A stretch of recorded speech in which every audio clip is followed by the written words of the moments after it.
दोस्तों, कैसे हैं आप सब। मैं ज़ुबीना फ़याज़ एक बार फिर आपके साथ। तो मैं ले आई हूँ आपके लिए एक नई स्टोरी जिसका उन्वान है काला गुलाब। तो आइए और जानिए मेरे साथ क्या है ये काला गुलाब। मैं शुरू कर रही हूँ काला गुलाब पार्ट 1। वो बैठी हैरानी से इधर उधर देखी जा रही थी। लाल जोड़ा पहने 5 साला हुंजा को दुल्हन बनाया जा रहा था। इसे तो अपना कसूर भी नहीं पता था, बल्कि ये तो ये भी नहीं जानती थी कि उसके साथ क्या हो रहा है। इसके नन्हे जहन को क्या मालूम कि इसको एक 60 साला बूढ़े इंसान को सौंपा जा रहा था। अचानक बाहर शोर मच गया।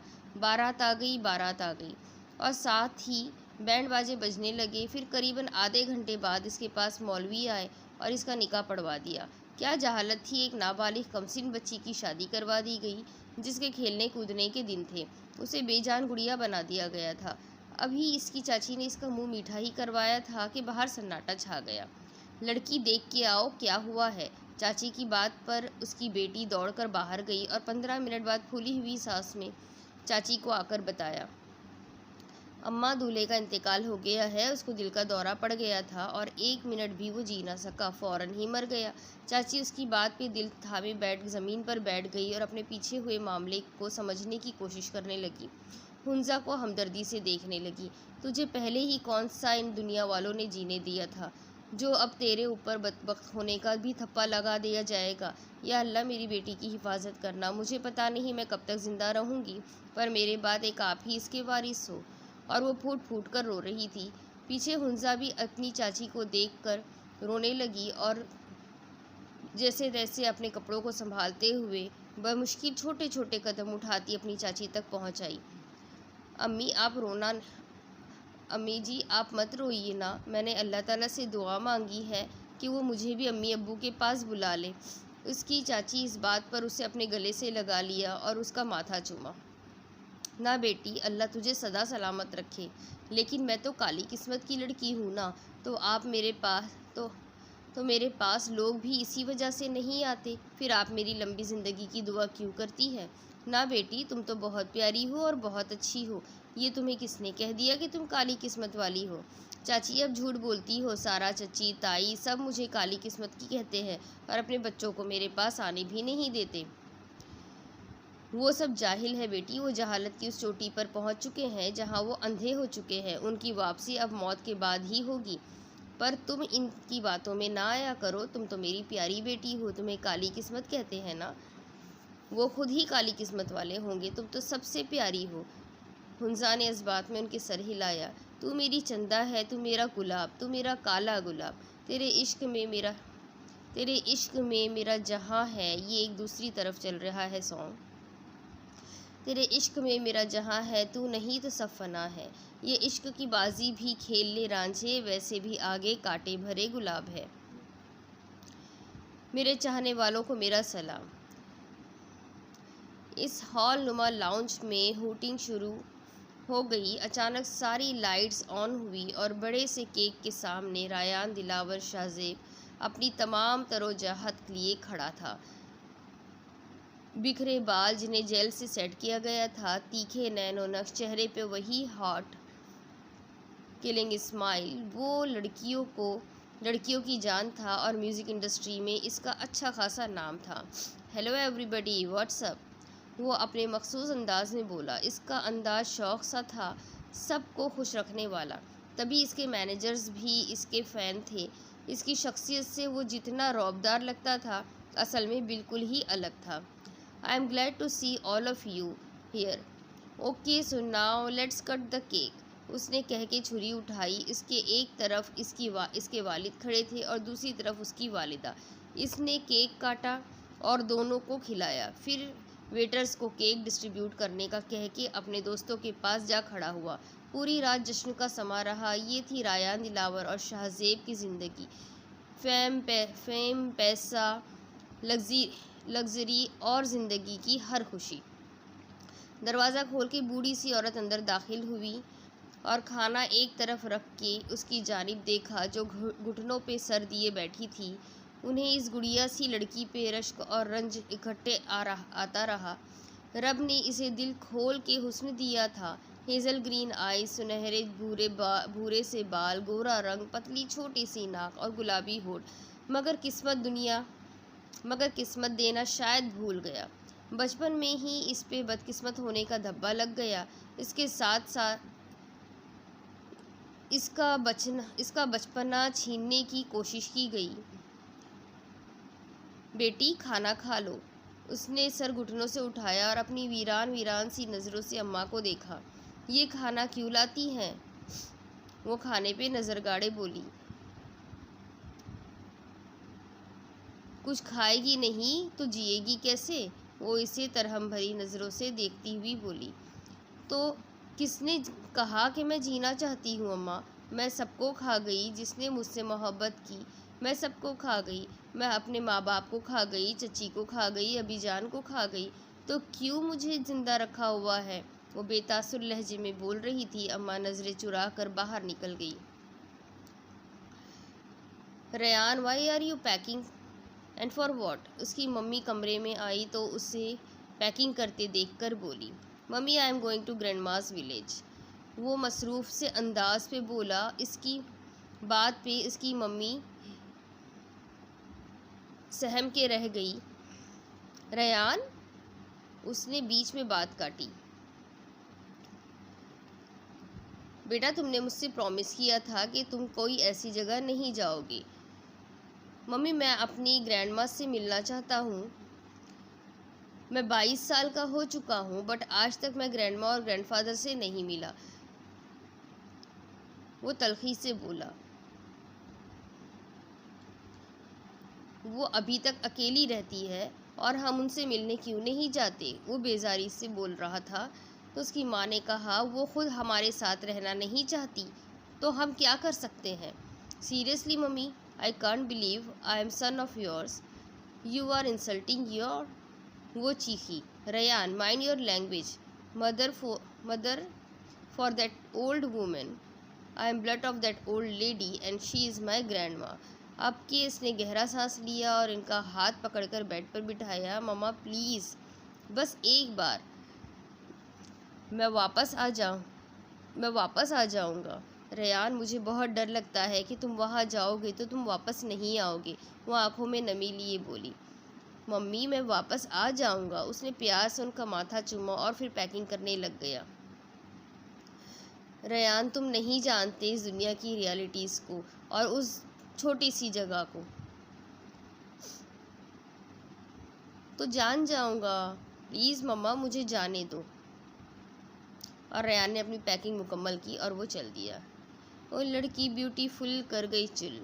Tin tin tin. देख देख तेरा रंग सानोला हुआ बावली लड़की, नहीं कोई करम मामला देखे। म्यूज़िक अपने उरूज पे था और कार की स्पीड भी। फाइनली वो गांव की सरहद से गांव में दाखिल हो गया,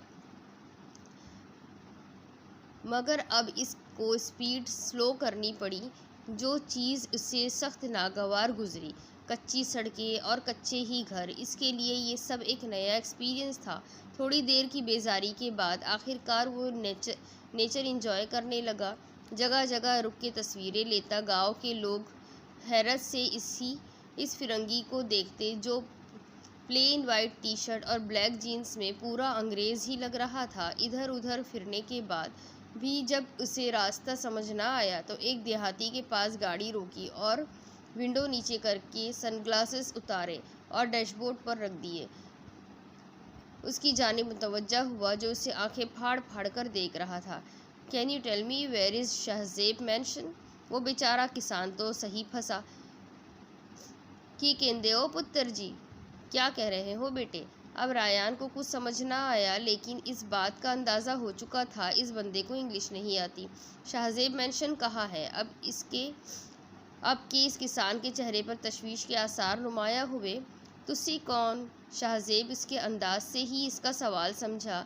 जी मैं उनका नवासा। अब के देहाती ने सरसबात में हिलाया जैसे समझ गया हो। पुत्र यहाँ कैसे?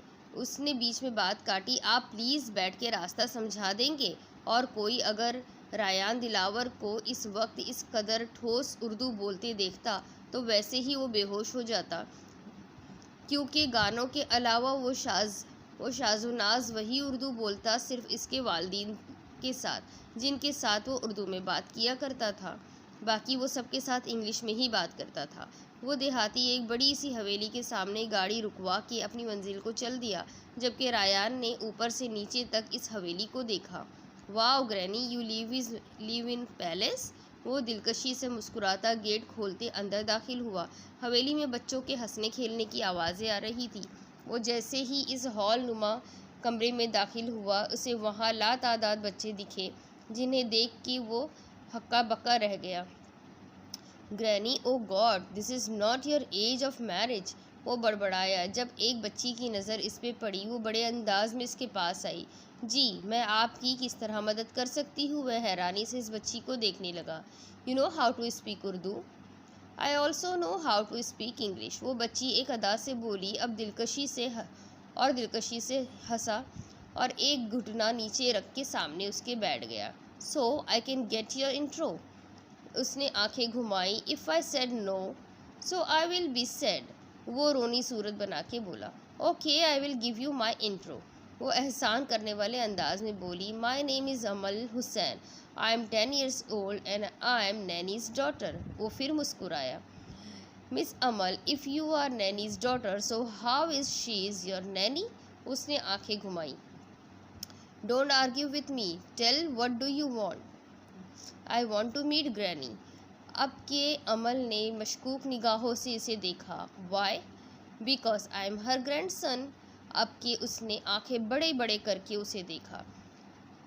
You are Rayan Dilawar? Really? Nanny nanny, Rayan bro come. वो खुशी से चिल्लाती एक कमरे की तरफ भागी। थोड़ी ही देर में एक बूढ़ी सोबर औरत स्टिक लिए बाहर आई। इनके चेहरे पे खुशी के आसार नुमाया थे।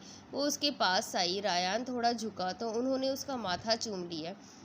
हाय माँ, सदके माँ वारी जाए, किसी की नज़र ना लगे मेरे नवासे को। पिंकी, जश्न का ऐलान कर दो, हमारा नवासा आज 20 साल बाद आया है। वो इसका हाथ थामे अपने करीब पिंक जोड़ा और परांदा पहने 18-19 साल पिंकी से बोली।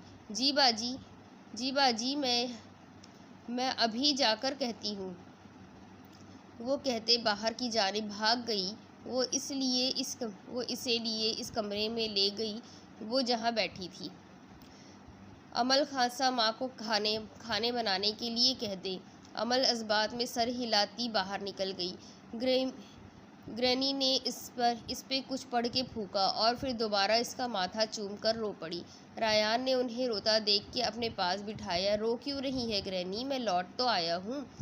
पूरे 2 साल का था जब तेरा बाप तुझे यहाँ से ले गया था। तब तो तू बहुत रोया था मुझे लिपट लिपट कर। मुझसे छोटी सी उम्र में ही तुझे बहुत ज़्यादा लगाव था, और अब देख आज 20 साल बाद आज फिर हमें हमारा नवासा मिल गया। रायान इनकी बात पे मुस्कुराया। ओ खोता, तू नहीं आया होगा। दादी की इस बात पे इसने हैरानगी से ग्रैनी को देखा। कौन ग्रैनी? तेरा बाप और कौन? अल्लाह बख्शे शाह कहते थे ये मुंडा हाथों से निकल चुका है, और बिल्कुल सही कहते थे। तेरे बाप ने बाहर जाते ही रंग बदल लिया। दोबारा गांव आना दिलावर को नसीब ना हुआ। वो तो ये भी भूल गया कि इसकी बूढ़ी माँ भी यहाँ रहती है। रायान ने प्यार से इनके हाथ थामे। दिलावर नहीं तो क्या हुआ? रायान, दिलावर तो है ना आपके पास? वो मुस्कुराई। हाँ, बस एक तेरा ही सहारा है, वरना वैसे तो तुम बिल्कुल अपने नाना पे गए हो। मुस्कुराया और ग्रैनी की गोद में सर रख दिया। ग्रैनी इसके बालों में हाथ चलाने लगी। तुम आज भी वैसे ही हो, बिल्कुल प्यारे और मासूम। वो हंसा। ग्रैनी, आपका पोता सिंगर है?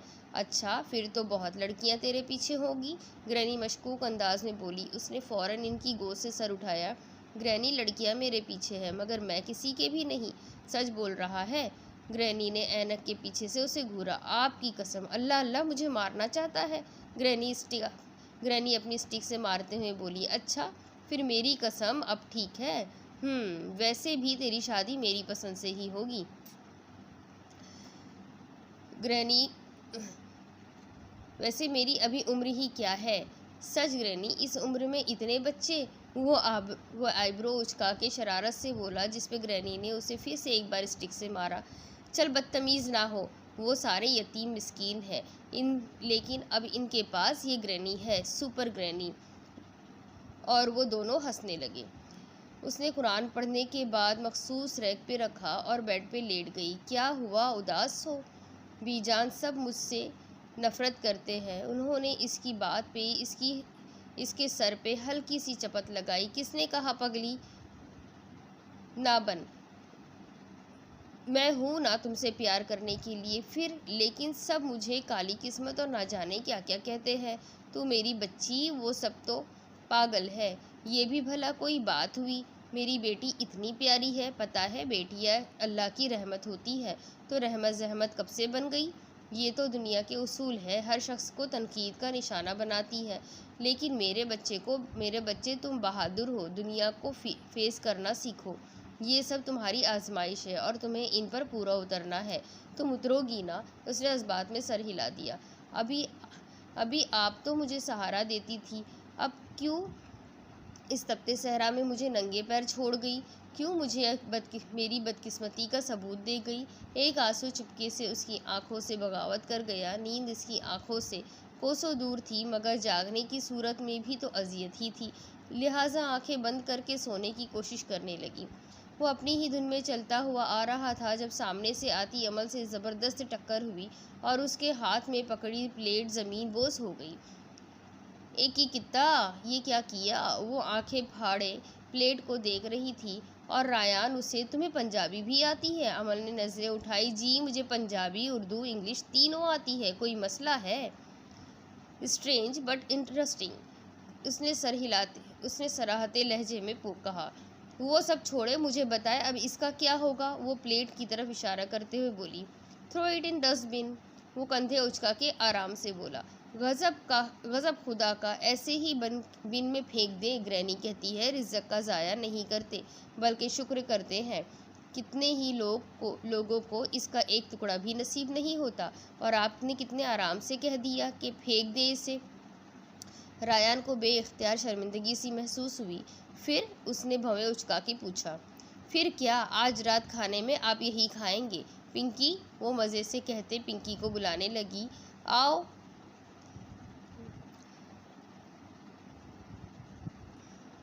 ओ मिस मदर टेरेसा, मैं क्यों, तुम खाओ। मगर अमल ने इसकी तरफ ध्यान नहीं दिया और फिर किचन में चल दी। वो भी पीछे पीछे उसके किचन में आ गया। तुम ऐसा नहीं कर सकती। वो मुड़ी और सर पे हाथ मार के एक अदा से बोली। अल्लाह बख्शे ग्रैनी के शौहर को, वो कहते थे कि जो रिज़्क़ का ज़ाया करे वही इसकी कदर करे। लिहाजा आपने इसको ज़ाया किया तो आप ही इसकी कदर करें, ठीक है ना?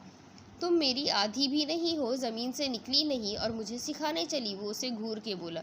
अल्लाह बख्शे ग्रहणी के शौहर हयात होते ना तो आपको समझाते। फ़िलहाल वो खाना पिंकी के शमू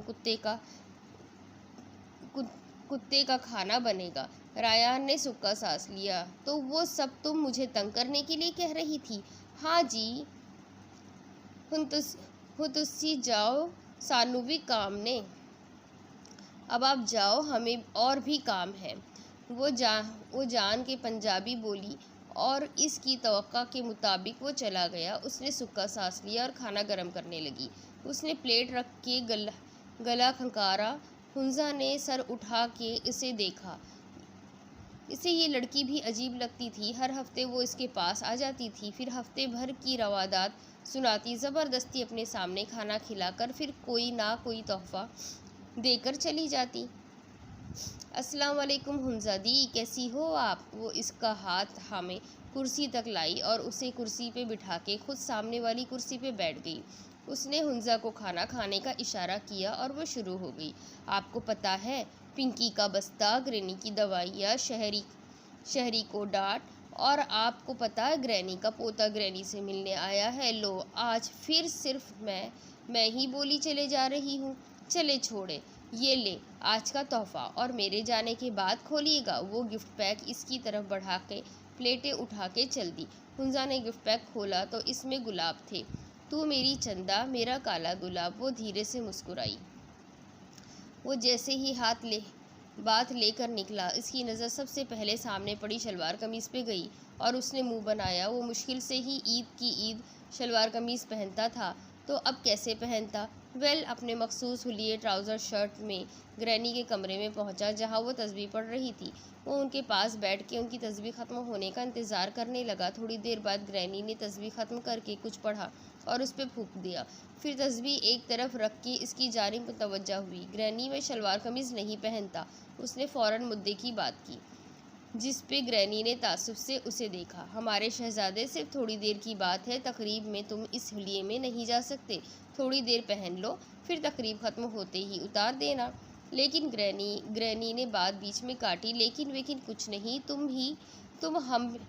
कुछ नहीं, हम भी तो देखें हमारा शहजादा शलवार कमीज़ में कैसा लगता है। वो इसे प्यार से तकते हुए बोली। बिल्कुल गब्बड़, वो बड़बड़ाया, मगर इसकी आवाज़ ग्रैनी तक पहुंच गई और उन्होंने इसके बाजू पे हल्के से अपनी छड़ी मारी। चलो अब जाओ, तैयार हो जाओ, गांव वाले आते ही होंगे। वह इस बात में सर हिलाता हुआ उठ गया। वो वाइट शलवार कमीज़ में बहुत खूबरू लग रहा था। ग्रैनी ने तो देखते ही माशाल्लाह कहा और उसकी नज़र उतारी। तकरीब अपने उरूज पे थी। इसके एक तरफ खूबसूरत मगर सादा से लिबास में ग्रैनी थी और दूसरी तरफ स्काई फ्रॉक में चूड़ीदार पैजामा पहने अमल खड़ी थी। इसको हर फर्द से इंट्रोडक्शन करवा रही थी। हल्की फुल्की मौसीकी भी चल रही थी। फिर इंतज़ाम किया गया था, मगर रायान जल्द ही बोर हो गया और ग्रैनी से इजाज़त लेकर अपने कमरे में आ गया। थोड़ी ही देर बाद वो आरामदा लिबास में पूरी हवेली में घूमने लगा। रायान पूरी हवेली घूम रहा था जब वो एक तस्वीर के पास से गुजरते हुए ठटका। इसने मुड़ के इस पेंटिंग को गौर से देखा तो वो हैरान रह गया। बेशक वो एक दरवाज़ा ही था जिस पे पेंटिंग प्रिंट की गई थी। उसने वो खोला तो अंदर बहुत बड़ा लाउंज था और मुख्तलिफ कमरे थे। वो हर कमरे का दरवाज़ा खोल के देखने लगा, मगर सारे कमरे खाली थे। जब उसने आखिरी उम्मीद के तहत आखिरी कमरे का दरवाज़ा खोला तो अंदर फर्नीचर देख के हैरान रह गया। यानी यहाँ भी कोई रहता है, इंटरेस्टिंग। वो अंदर दाखिल हुआ। इस एक तरफ टेबल पे गुलाब पड़े देखे उसे एक तरफ टेबल पर गुलाब पड़े दिखे। उसने इनमें से एक उठाया ही कि निस्वानी आवाज़ सुन के चौंक गया। कौन है आप? और यहाँ क्या कर रहे हैं?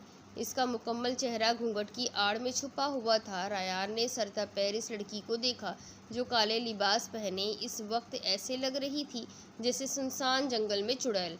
ये सवाल मुझे आपसे पूछना चाहिए मोहतरमा, आप इस खुफिया खाने में क्या कर रही हैं? हुंजा के पल्ले इसकी एक बात भी नहीं पड़ रही थी। देखिए, यहाँ से चले जाइए, खुदारा मुझे तंग ना करे। ना, मैं डंडे लेके आपके पीछे पड़ा हूँ। जो आप कह रही हैं कि तंग ना करे। हुंजा को समझ ना आया वो क्या करे। खुदारा यहाँ से चले जाए, मुझसे दूर रहे। जब रायान ने इसकी तरफ एक कदम बढ़ाया तो हुंजा को जब कुछ समझ ना आया वो चीखने लगी, बचाओ बचाओ। रायान एक ही जुस्त में इसके पास पहुंचा और घूंघट के ऊपर से ही इसके मुंह पे हाथ रखा और इसे पीछे दीवार से लगा दिया। शोर मत मचाओ बीबी, पहली बात, कोई आने वाला नहीं। दूसरी बात ये मेरे अपने हैं, और तीसरी एंड मोस्ट इम्पॉर्टेंट, मैं ग्रैनी का पोता हूँ। हुंजा ने इसे धक्का दिया तो 2 कदम वो पीछे हट गया। मुझे नहीं पता आप कौन हैं और यहाँ क्यों आए हैं, पर खुदारा यहाँ से चले जाए, प्लीज़ मुझे तन्हा छोड़ दे। इसने बाकायदा ज़मीन पे बैठ के हाथ जोड़ दिए और रोने लगी, जिस पे रायान गड़बड़ा गया। ओके लेडी, मैं जा रहा हूँ, रो मत, आई एम गोइंग, और वहाँ से निकल गया। पीछे हुंजा का जिस्म कपकपाने लगा। इसकी पूरी ज़िंदगी इसकी आंखों के सामने घूम गई।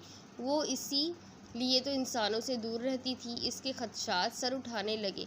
वो जिनके तहत हुंजा इसी हवेली में रहते हुए सबसे अलग रहती थी। रायान अपने कमरे में आकर भी इसी अजीब सी लड़की को सोच रहा था। बहुत से सवाल थे जो इसके अंदर सर उठा रहे थे, लेकिन अभी वो पूछने का दुरुस्त वक्त नहीं था। अगले रोज़ अमल रायान को लेकर ड्राइवर के साथ गांव की सैर करवाने के लिए गई। वो इसे जगह जगह घुमाती और सबके बारे में इंफॉर्मेशन भी देती जाती। फिर अमल ने ज़बरदस्ती रायान को अपने साथ गोलगप्पे खिलाए और मिर्ची जान की इतनी तेज़ रखवाई कि रायान की आंखों से पानी निकल आया। फिर उसने रायान को खोया कुल्फ़ी भी खिलाई। अभी वो खेतों में फिर ही रहे थे जब बातों बातों में रायान ने अमल से हवेली के खुफिया खाने का पूछा। इधर अब भी कोई नहीं रहता था? अब इधर उधर अब भी कोई नहीं रहता? रायान ने जान के ये सवाल किया, लेकिन इसके अंदर एक हलचल मची हुई थी। नहीं, वहाँ एक लड़की रहती है। रायान ने सुक्का सांस लिया।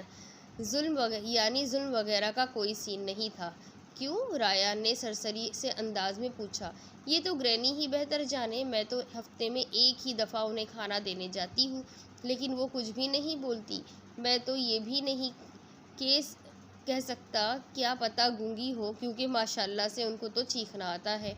फिर थोड़ी देर बातें करने के बाद वो घर को लौट आए। अभी तो 2 दिन ही हुए हैं बमुश्किल। Mummy, you are too much touchy. Mummy, हा हा हा। वो अपनी बात कह के हंसा, जबकि उसकी मम्मी ने उसे डुपटा। I will back mummy. अभी एक दो हफ्ते तो गाँव रहूँगा। फिर इसकी मम्मी ने कुछ पूछा। यस मम्मी, यहाँ नेट का सिस्टम नहीं है। आप मेरे अकाउंट संभाल ले फ़िलहाल। Okay mummy, I talk to you later. खाने का वक्त हो गया है। Love you, bye. वो फ़ोन बंद करके डाइनिंग टेबल पर आके बैठ गया, जहाँ करीबन 20-25 लड़कियाँ बैठी हुई थी। सब छोटी छोटी सी थी। रायान ने सबको इशारे से सलाम किया, फिर सब खाने की तरफ मुतवज्जा हो गई। रायान को ये बात अजीब मगर बहुत अच्छी भी लगी कि सब खाना खाते वक्त बड़ी खामोशी इख्तियार कर लेती थी, जबकि इसके घर में तो खाना खाने के वक्त ही सारी बातें होती थी। अरे मेरी गुड़िया, क्यों रो रही है? वो प्यार से इसका माथा चूमते बोली। अबीजान, मुझे स्कूल में बच्चियां तंग करती है, कहती है मैं यतीम हूँ। मैं तो आपकी बेटी हूँ ना अबीजान। अबीजान ने उसको पास पड़ी कुर्सी पे बिठाया। बिल्कुल मेरा बच्चा, मैं ही तुम्हारी अम्मी हूँ और तुम यतीम नहीं, कभी भी ये मत सोचना। लेकिन वो क्यों कहती है? क्योंकि मेरे मामा बाबा नहीं है। लेकिन उन्हें क्या पता मेरी अबीजान है, जो किसी के पास नहीं। वो इनके गाल को चूमते बोली, जिस पे वो धीरे से हंसी। लेकिन मुझे बहुत दुख हुआ। क्यों? वो मासूमियत से बोली। तुम मेरे जिगर का टुकड़ा हो हुंजा, लेकिन तुम खुद क्या हो? तुम्हारी पहचान क्या है? क्या तुम इसी तरह हर शिकायत अबीजान के पास लाती रहोगी? नहीं मेरे बच्चे, तुम्हें खुद दुनिया को चुप कर आना चाहिए। और खबरदार जो दोबारा मेरे सामने रोई, वरना तुम्हें और मारूंगी मैं। वो इसके सर पर हल्की सी चपत लगाते हुए बोली। आप मुझे मारेंगी? वो खुफगी से बोली। अगर मेरी बात नहीं मानोगी। वो दोनों हंस दिए। आज भी तो ये आंसू है अबीजान, लेकिन उन्हें खुश्क करने के लिए आप क्यों नहीं आई? मुझे मारे, मुझे डांटे अबीजान, मुझे कहे कि रोते नहीं, मुझे समझाइए। आप क्यों मुझसे इतना दूर चली गई? क्या मैं सच में बदकिस्मत हूँ कि कभी माँ का प्यार नसीब नहीं होगा? कमरे में सिर्फ वो थी, उसके आंसू थे और उसकी सिसकियाँ और उसकी यादें। वो ग्रैनी की गोद में सर रखे लेटा था। ग्रैनी इसे अपने किस्से सुना रही थी, जब अचानक उसने ऐसा सवाल किया कि ग्रैनी थोड़ी देर के लिए खामोश हो गई। ग्रैनी, वो खुफिया खाने में लड़की कौन है? तुम्हें कैसे पता? ग्रैनी ने बेतासुर से लहजे में पूछा। This is not my question and this is not either my answer. दो बदो जवाब आया। ग्रैनी वो मुंह बना के बोला, जिस पे ग्रैनी ने बस इसे अपनी स्टिक से मारा। वो मैं खुफिया खाने में गया था, जब मुझे इस लड़की को देख के हैरत हुई। फिर अमल ने बताया कि आपने इसे यहाँ रखा है। ग्रैनी ने गहरा सांस लिया। ग्रैनी, अब आप बताइए। रायान, इससे दूर रहो। ग्रैनी के लहजे में ऐसा कुछ था कि रायान को चौंका गया। क्यों ग्रैनी? हर सवाल का जवाब नहीं होता बच्चे, तुम्हारे सवालों का भी जवाब नहीं है। ग्रैनी, हर सवाल का जवाब होता है, वो अलग बात है कि हम बताना नहीं चाहते। रायान की बात पे ग्रैनी अफसरदगी से मुस्कुराई। तो चलो, मैं नहीं बताना चाहती। ग्रैनी, बताओ ना, वरना मुझे सुकून नहीं मिलेगा और मैं इस लड़की को भी बेसुकून कर दूंगा। रायान, तुम इतने ज़िद्दी क्यों हो? अल्लाह बख्शे अपने ग्रैंडपा पे गया हूँ। ग्रैनी हंसी और फिर उसे स्टिक से मारा। बदमाश ना बनो। चलिए अब बताइए, यानी तुम पीछे नहीं हटोगे ना इस तहमिल से? वो गांव की जहालत का शिकार हुई थी। इसके माँ बाप इसकी पैदाइश के बाद ही मर गए। फिर इसकी चची ने इसे पाला, मगर कुछ साल बाद इसकी चची भी मर गई। फिर क्या हुआ मालूम नहीं, वो बच्ची गायब हो गई थी। फिर 15 साल बाद वो मेरी चौखट पे आ गई, आसरा मांगने आई थी, ऐसी जगह जहाँ वो सबसे दूर रहे, क्योंकि बचपन से ही लोगों ने इसे बदकिस्मत कहना शुरू कर दिया था और इसका जीना हराम कर दिया था। वो सबसे अलग हो गई। हमने इसे कहा भी कि इन बच्चियों के साथ घुल मिल जाओ, लेकिन वो वहाँ से निकलती ही नहीं। इसके लिए इसका मुकम्मल जहाँ वो छोटा सा कमरा है। रायान ने मुंह बनाया, एक छोटे से कमरे में भला कोई कैसे जी सकता है? जब इंसान दुनिया की ठोकरें खा खा के थक जाए ना, तो इसकी सिर्फ एक ऐसा गोशा चाहिए होता है जहाँ वो खुलकर आंसू बहाए, और हुंजा के लिए वो गोशा वही है। हुंजा इसने धीरे से उसका नाम लिया और आंखें मूंद ली। अब हुंजा की ज़िंदगी में आखिर ऐसा क्या हुआ? 15 साल हुंजा कहाँ रही, कैसे रही? ये सारी बातें जानने के लिए जानिए मेरे साथ अगले पार्ट में। इंतज़ार करिए, फिर मिलेंगे। अल्लाह हाफिज़। वालेकुम दोस्तों।